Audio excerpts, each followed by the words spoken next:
Oh my Ella 4748 km speed electric cycle.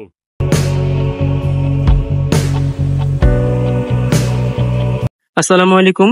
আমরা এই সাইকেলটা নিয়ে এর আগে আরো 2টা ভিডিও দিছি, যেটা আপনারা আলহামদুলিল্লাহ দেখছেন।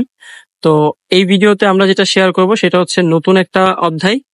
তো প্রথমত আমরা বলি যে এই সাইকেলটার কি কি প্রবলেম ছিল। আপনারা জানেন, যেহেতু দ্বিতীয় ভিডিও এবং প্রথম ভিডিও দেখছেন, তো এটা একটা সমস্যা হওয়ার কারণে আমরা এই কন্ট্রোলার এই সাইকেলে ইনস্টল করে দিই এবং আগের কন্ট্রোলারটা নষ্ট হয়ে যায়। এই কন্ট্রোলারের সাথে একটা থ্রোটল, এটা হচ্ছে 36 ভোল্ট একটা থ্রোটল, আর হচ্ছে আপনার একটা কেবল যেটা হচ্ছে মোটর কানেক্ট করার জন্য, আর হচ্ছে একটা কন্ট্রোলার বক্স যেটা ওনার আগে ছিল না। তো এই কয়েকটা জিনিস কানেক্ট করে ওনাকে মোটরটা দিয়ে চালাইতে। আর আপনাদেরকে বলছিলাম যে এটার কন্ট্রোলার আসবে, আলহামদুলিল্লাহ যে কন্ট্রোলার চলে আসছে। কন্ট্রোলার, ডিসপ্লে এবং হচ্ছে আপনার একটা থ্রোটল, মানে একটা ফুল কিট আসছে ব্যাটারি এবং মোটর বাদে। এটা হচ্ছে কেবল, যেটা হচ্ছে আপনার ফুল ওয়ারিং সেট, যেটাকে বলা হয় ওয়াটারপ্রুফ, 100% ওয়াটারপ্রুফ কেবল এগুলা। সো এই কেবল, কন্ট্রোলার আর হচ্ছে আপনার থ্রোটল আসছে। তো এখন আমরা এটা পুরো অ্যাসেম্বল করবো। অ্যাসেম্বল করার পরে আপনাদেরকে বিস্তারিত ইনশাল্লাহ জানাবো এবং এটাকে একটা রাইড দিব আমরা। রাইডের ভিডিওটা ইনশাল্লাহ সামনে দিতেছি। এখন যেটা করব সেটা হচ্ছে ফুল এটা অ্যাসেম্বল হবে। অ্যাসেম্বল হওয়ার পরে এটা লুক কেমন আসে আপনাদেরকে দেখাবো। আপনারা ভালো করেই জানেন যে এই সাইকেলটা নিয়ে এর আগে আমাদের 2টা ভিডিও হয়েছে। প্রথম ভিডিওতে আমরা শুধু সমস্যা নিয়ে আলোচনা করছি। এই হচ্ছে আমাদের প্রথম ভিডিওটা, যেটা আমরা আপনাদেরকে দেখাইছি এর আগেও, যে এই সাইকেলটাতে মূলত যেটা হয়েছে সেটা হচ্ছে কাস্টমার এই ডিসপ্লে সহ এই কিটটা কিনছিল। সো কোনো একটা কারণে ওনার কন্ট্রোলারটা আর হচ্ছে আপনার ওয়ারিং যে সেটটা আছে সেটা নষ্ট হয়ে যায়। নষ্ট হয়ে যাওয়ার পরে উনি হচ্ছে আপনার বলছে যে সেম কিট তো পাবে না হয়তো, বা পেলেও ওনার ইচ্ছা ছিল একটু ভালো মানের আনা আরো। সো ওই আশাতেই ছিল এবং আপাতত যেহেতু সাইকেলটা ওনাকে চালাইতে হবে, সেই জন্য আমরা কি করছিলাম আপনারা জানেন যে আমরা এটাকে বেসিক করে দিয়েছিলাম। তো এইটা ছিল আমাদের প্রথম ভিডিও। প্রথম পার্টের পরে আমরা দ্বিতীয় পর্বে চলে যাই। দ্বিতীয় ভিডিওটা ছিল আমাদের এইটা, যেটাতে আমরা হচ্ছে বেসিক করে দিয়েছি এটাই। আর আমাদের বেসিকে আপনারা সাধারণত জানেন একটা মোটর এবং হচ্ছে আপনার একটা ব্যাটারি এবং একটা থ্রোটল কন্ট্রোলার, এই জিনিসগুলোই থাকে। সো বেসিক করার পরে লুক ছিল কিছুটা এরকম, যেটা হচ্ছে আপনার ব্যাটারিটা হচ্ছে এইভাবে ইনস্টল করে দেন আপনার হচ্ছে যে থ্রোটল আছে, থ্রোটলের জাস্ট একটা চাবি থাকে, কোনো ডিসপ্লে নাই, জাস্ট ডিসপ্লেতে ইন্ডিকেটর আছে যেটাতে আপনি চার্জ লেভেল দেখতে পাবেন। এই ছিল আমাদের দ্বিতীয়। এবার আসবো আমরা ইনশাল্লাহ আমাদের তৃতীয় পর্বতে। তো আমরা হচ্ছে আমাদের তৃতীয় পর্বতে তেমন বেশি কিছু দেখাবো না, যার কারণ হচ্ছে তৃতীয় পর্বটা আপনারা খুব ভালো করেই জানেন যে কি হইতে পারে।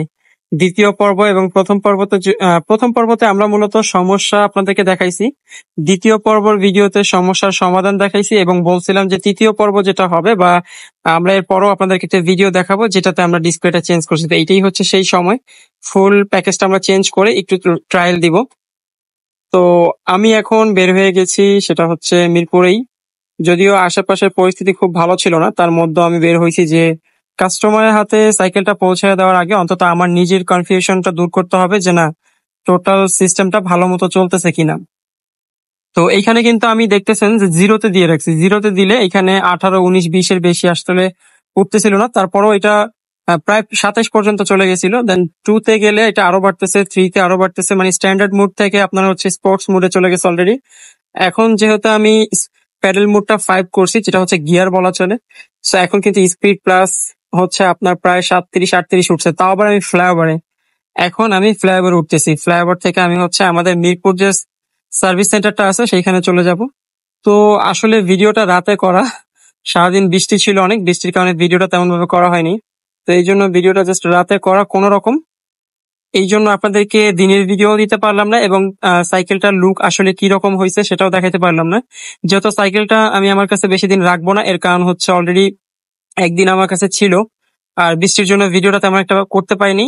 আর সবচেয়ে মজার বিষয় হচ্ছে সাইকেলটা যে ভদ্রলোকের, আপনারা জানেন যে সে অনেক শৌখিন মানুষ এবং হচ্ছে সে এটা দিয়ে তার অফিসে যাওয়া আসা করে। সো ওই হিসাবে আসলে আমার কাছে একদিন রাখাটা আসলে খুবই ইম্পর্টেন্ট কিছুই না, বরং তার কাছে তার সাইকেলটা থাকাই বেশি দরকার। এবং দেশের যে পরিস্থিতি, আসলে পাবলিক ট্রান্সপোর্ট ইউজ করাও এখন খুবই আপনি খারাপ দিক বলা চলে, বা হচ্ছে আপনার যে কোনো ট্রান্সপোর্টই আপনি ওইভাবে ভালো মতো ইউজ করতে পারবেন না। কিন্তু নিজের একটা সাইকেল থাকলে সেক্ষেত্রে অবশ্যই আপনি আপনার মন মতো চলতে পারবেন। তো টানা 10 দিনের সমস্যার পরে আমাদের মিরপুরে এখন মোটামুটি গাড়ি চলাচল অনেকটাই বেড়ে গেছে সারা দেশের মতোই। তবে মিরপুর বরাবরের মতোই একটু বেশি জ্যামজট থাকে। এখানে হচ্ছে আপনার ইসিবি থেকে আমরা হচ্ছে এখন মিরপুর 11 সাংবাদিক প্লটে আছি। আর আপনারা যারা সাংবাদিক প্লট চিনেন, এই যে সাংবাদিক প্লটের রোড এটা, এই সাংবাদিক প্লট থেকে কিন্তু আমাদের মিরপুর 11 সার্ভিস সেন্টারে চলে যাওয়া যায়। যাই হোক, তো আজকে বেশি বড় করতে পারলাম না ভিডিও, বা বেশি কিছু ইনফরমেশন দিতে পারলাম না, কারণ হচ্ছে রাইডিং অবস্থায় আছি। আপনাদেরকে শুধু এতটুকুই বললাম যে হ্যাঁ, এই সাইকেলটার যে বলছিলাম, আপনাদেরকে কথা দিয়েছিলাম, যেটা ফুল কমপ্লিট করার পর ছোট্ট একটা ভিডিও অবশ্যই দিব।